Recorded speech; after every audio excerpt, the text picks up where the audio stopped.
Hi, and thanks for logging on to the Daily DVAR HALACHA. And here's a brand new halacha for you, and it is for Wednesday, August 1st, 20th day of Av. Here we go.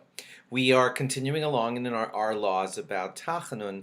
That's the part of davening which is right after Shmona Esrei in Shachris and also in Mincha. Now, the next law that we want to tell you is that we had told you that Tachanun should be said very smoothly and like seamlessly right after the repetition of Shemona Esrei is over, right after Shemona Esrei is over. But if the Tachanun has to be recited in a different place for some reason, different place from where the Shemona Esrei was, that's allowed. Many poskim allow this, although we want Tachanun seamlessly as close as possible to Shemona Esrei, to the follow-up of Shemona Esrei. If you have to have the Nefilas Tachanun, I should say, if you have to have the Tachanun in a different place than where the Shemona Esrei was, many poskim allow that.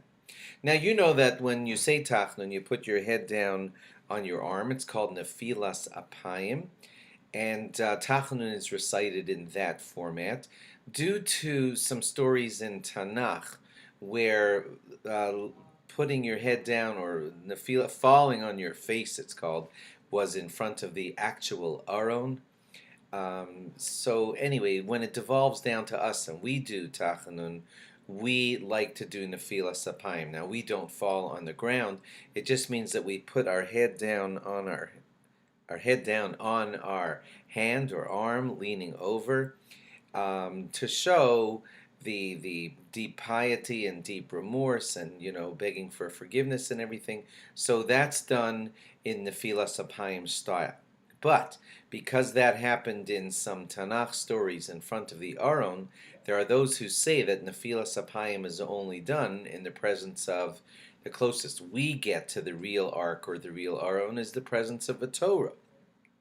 So according to some, Nefilas Apayim, putting your head down during Tachanun on your arm, is only done when there's a Torah present.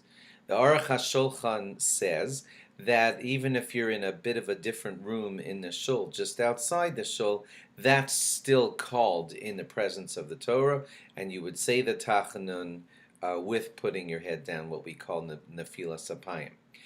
The Taz is one of the poskim who allows this even if you're just in front of an Aron, that's the Ark of the Torah, and even if there's no Torah inside of the Ark, the Taz would allow Tachanun to be said Nefilas Apayim style.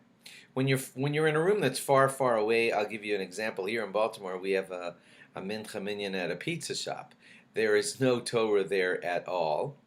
And when people say Tachanun, they sit down and they say that the Tachanun part, but without putting their head down, because they're not in the presence of a Torah at all. But according to this law of the Taz, as long as there's an ark in the room, which usually or can hold a Torah, then that is enough for you to be able to say Nefilas Apayim with your head down on your arm. Some others are strict and say no, it should have a Torah inside of it.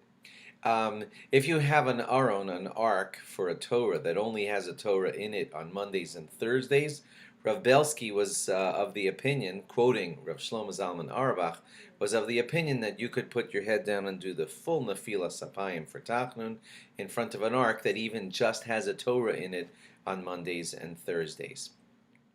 If the Torah that's in front of you is a puzzle Sefer Torah, like someone had found that a letter was missing from that Torah, that still qualifies as a Torah for the idea of saying Nefilas Apayim in front of a Torah. It still has holiness, of course, and therefore Nefilas Apayim would be said with head down. And everything, if you're even in just the presence of a Sefer Torah that's, let's say, missing a letter. Let's say you're just outside the shul, but you can directly see the Aron Kodesh.